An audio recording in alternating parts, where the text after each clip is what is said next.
السلام عليكم ورحمة الله وبركاته. أهلا بكم معايا في قناة هبة أم دودي. اللهم صل وسلم وبارك على سيدنا محمد وعلى آله وصحبه أجمعين. شايفين يا ولاد؟ شايفين الحلاوة والجمال والعسل؟ الحلاوة دي، تعالوا نشوف عملنا الجمال ده ازاي. أنا جبت كده الأول الطاسة نعمل الحشو. نزلت كده بشوية زيت، وجبت كده كان معايا ربع فراخ بانيه، قطعتها كده مكعبات. بس لازم الزيت يسخن قوي. شايفين انا لازم اتأكدت الاول ان الزيت سخن. ده حاجة لازم تتأكدي الاول عشان تستوي معاك بسرعة وتبقى طرية وحلوة. وبعدين ابدأ اشوح فيها كده جامد. انا عايزة يعني انا كان الولاد كانوا رايحين للدرس او بقى او غدا او عشاء سريع جدا، يعني متاخدش معاكي ربع ساعة. فانا قلت اعمل لهم كده حاجة كده وتكون لذيذة وكمان مغذية وحلوة. انا كده قطعت بصلايه وفلفل اخضر وجزر. انا حبيت ازيدها من قيمتها الغذائيه فحطيت لها كمان جزر. نزلت كده عليها بقى بالبهارات، معايا مرقه دجاج، فلفل اسود وكزبره وتوم باودر وملح. بس كده. انا ما حطيت توم باودر نص معلقه، ونص معلقه كزبره، ونص معلقه فلفل اسود والملح. بس كده. وابدا اشوح. خليكوا كده بالتدريج زي ما انا بنزل. يعني انا حطيت الاول البصل الشواح مع الفراخ بالتدريج كده، وبعدين هنزل الجزر، وبعدين بعد الجزر بقى في الاخر خالص هنزل الفلفل الاخضر، لان انا مش عايزه الفلفل الاخضر يبقى طري قوي. انا عايزاه يحتفظ بلونه وبشكله. تمام. وهديها تشويحه كده مع بعضها، طعمها وريحتها تحفه. الحشوه دي يعني بجد تحفه جدا. انت ممكن تعمليها لاي حاجه تانية بتبقى حلوه قوي. حبيت اغير كده ونغير من موضوع الجلاش التقليدي اللي احنا دايما بنعمله، فحبيت اعمل حاجة جديدة وبصراحة طلعت تستاهل التجربة، فعلا حاجة حلوة قوي. انا معايا لفة جلاش، وزي ما انتم شايفين هي الزمان ضل عليها متبهدلة شوية. فانا قطعتها زي ما انتم شايفين كده شرايح بالسكينة، هي حتى كانت متلجة لسه ما فكتش قوي. ابدا اقطعها كده شرايح زي ما انتم شايفين، ولا نقعد ندهن بقى ندهن ونفرد وبصوا البتاعه اتقطعت مفيش الكلام ده خالص. حاجه كده سريعه وسهله، في ثانيه في ثانيه كده تعملي احلى اكله. هبدا كده افردها من بعضها. تمام. انا كده عملت الحشو وقطعت الجلاش. تعالوا بقى نعمل ايه. انا سيحت كده شويه زبده وعلى شويه سمنه كده، يعني قيمه نص كوبايه، وابدا اشتغل بيها. هدهن الصينيه بتاعتي او اي حاجه بقى انت هتحط فيها، وابدا احط نص الكميه بتاعتي. انا جربتها يا جماعه بجد حلوه قوي قوي، طعمها مختلف جدا.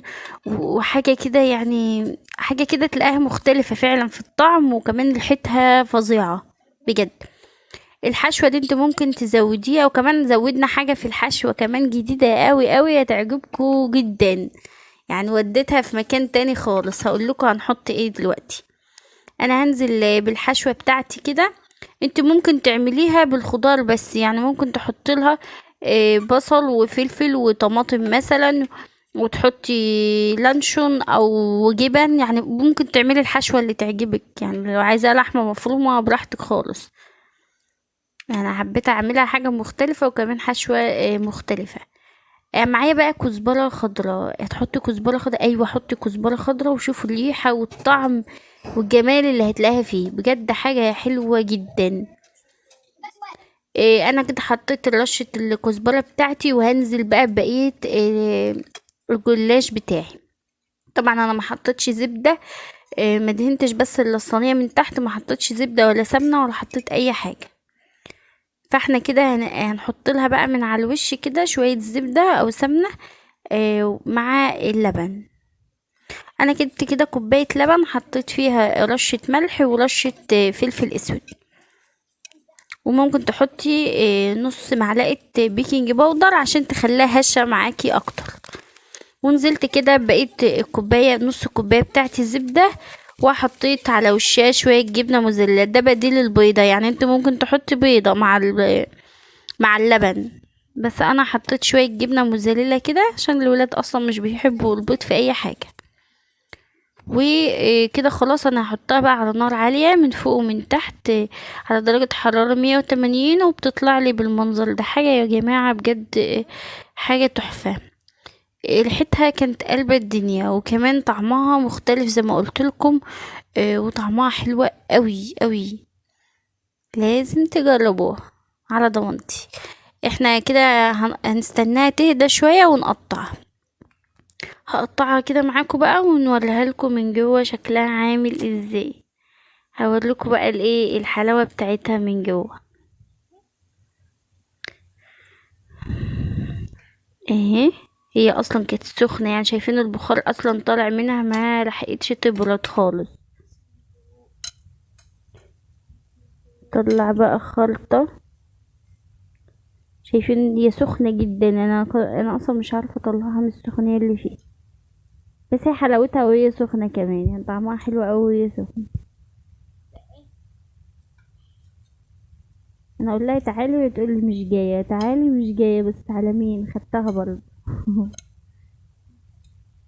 شايفين؟ قطعها بقى قطع زي ما انت عايزة، مربعات، مكعبات، بصي، مثلثات. اللي انت عايزة بقى قطعيه. بس شايفين شكلها عامل ازاي من جوه، والحشو محتفظ بالالوان بتاعته كده، والجزر والفلفل حاجة حلوة اوي. ان شاء الله باذن الله تجربوها وتعجبكم. ولو عجبتكم بقى متنسونيش بقى باللايك والاشتراك وكومنت حلو منكم. إيه زي ما قلت لكم انا بفرح بتعليقاتكم جدا جدا، يعني بفرح بيها قوي. وكمان تستاهل التجربة يا بنات.